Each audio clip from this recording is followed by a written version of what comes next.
오늘 본문의 하나님은 이스라엘 백성들에게 져서 살게 할 그 가나안에 들어가면 해야 할 것을 명령하고 계십니다.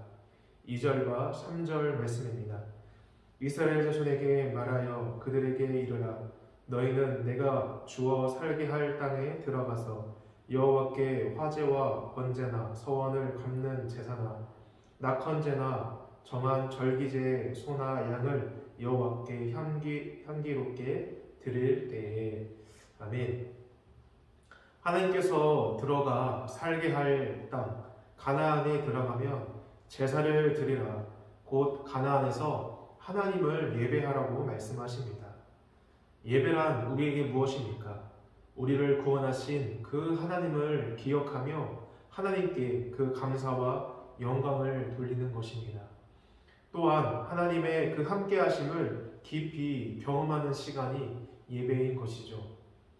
그런데 우리가 예배 가운데 하나님을 깊이 경험하고 또 온전한 예배를 드리기 위해서는 죄에 대한 회개가 반드시 필요합니다. 죄가 없으신 그 거룩한 하나님께 나아가는데 우리의 그 죄가 있다면 하나님께로 더 가까이 나아갈 수 없기 때문입니다. 그래서 우리는 예배의 자리로 나아올 때 가장 먼저 내 죄를 고백하고 하나님의 용서를 구하게 되는 것입니다. 우리의 죄를 회개하고 온전한 예배를 드릴 때 하나님은 그 예배를 기뻐 받으시는 줄 믿습니다.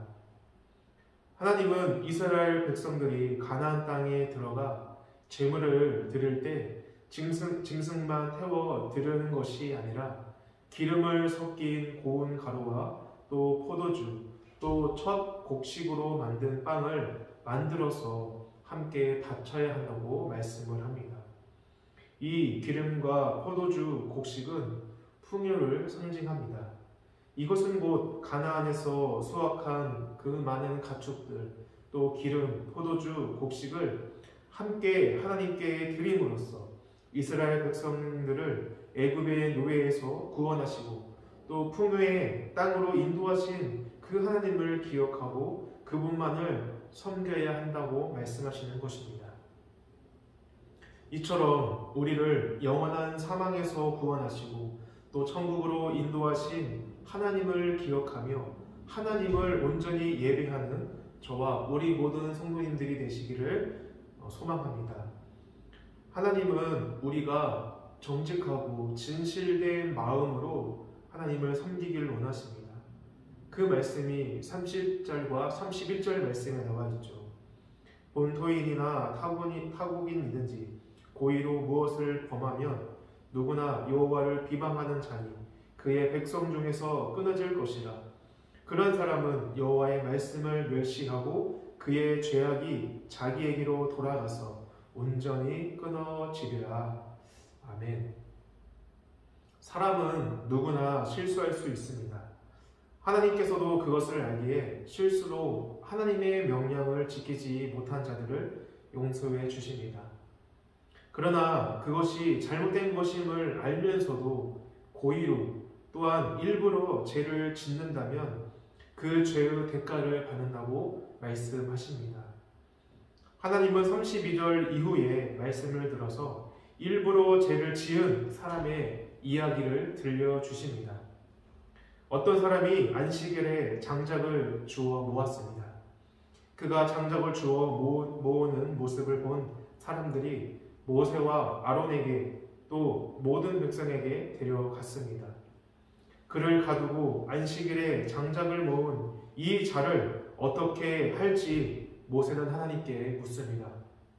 그러자 하나님은 그를 진영 밖에 데리고 가서 모든 백성이 돌을 던져 죽이라고 말씀을 하십니다. 이 돌에 맞아 죽어가는 사람은 억울해할까요? 억울해할 수도 있죠. 불을 피우기 위해서 장작을 모으는 일이 무슨 죽을 일이냐고 억울해할 수도 있습니다. 하지만 하나님은 분명히 말씀하셨습니다. 안식일에는 그 어떠한 일도 하지 마라. 사람들이 던진 돌에 죽은 사람의 큰 문제는 안식일에 아무 일도 하지 말라는 이 하나님의 말씀을 알면서도 그 일을 했다는 것입니다. 우리도 이와 같이 하나님께서 하지 말라는 그 말씀을 알면서도 죄를 짓는 경우를 우리는 종종 경험하게 됩니다. 알면서도 짓는 죄는 우리를 구원한 하나님을 멸시하는 일임을 우리는 기억해야 할 것입니다. 실수로 죄를 지을 수는 있으나 저와 우리 모든 성도님들은 알면서도 죄를 짓는 일이 없기를 주님의 이름으로 축원드립니다.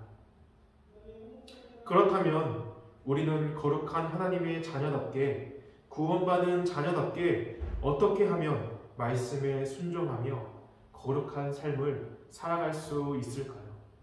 그 말씀 38절 말씀입니다. 이스라엘 자손에게 명령하여 대대로 그들의 옷단 귀에 술을 만들고 청색 끈을 그 귀의 술에 더하라. 이 옷자락 끝에 청색 끈으로 된 술을 단다는 것은 열쇠고리처럼 파란색 실로 된 고리를 그 옷자락 끝에 단다는 것입니다. 이 파란색 실로 된 고리를 보면서 자신들이 하나님의 고귀한 백성임을 깨닫고 하나님의 명령을 지키며 거룩하게 구별된 삶을 살라는 말씀인 것이죠. 우리는 스스로 거룩한 존재가 될 수는 없습니다. 하지만 하나님 말씀에 순종하며 거룩한 삶을 향해 나아갈 수는 있는 것입니다. 하나님은 오늘도 우리가 거룩한 자의 모습으로 살아가기를 원하십니다. 거룩함을 이루는 유일한 방법은 오직 하나님의 말씀을 따라 순종하며 살아가는 것인 줄 믿습니다. 오늘 하루도 하나님의 이 거룩한 부르심에 응답하며 동참하시는 우리 모든 성도님들이 되시기를 주님의 이름으로 축원드립니다. 기도드리겠습니다. 하나님, 우리를 구원의 길, 영생의 길로 인도하여 주심을 감사드립니다. 하나님, 우리가 입술로 하나님을 찬양하고 사랑한다 고백하는 것처럼 우리의 삶을 통해서도 하나님을 향한 사랑과 경외가 나타날 수 있도록 인도하여 주옵소서. 우리의 말과 행동이 일치된 신앙생활이 되게 하여 주시고 또 말씀에 순종함으로 우리의 거룩함을 이루게 하시고 살아갈 수 있도록 인도하여 주옵소서. 모든 것 감사드리며 예수님 이름으로 기도드립니다. 아멘.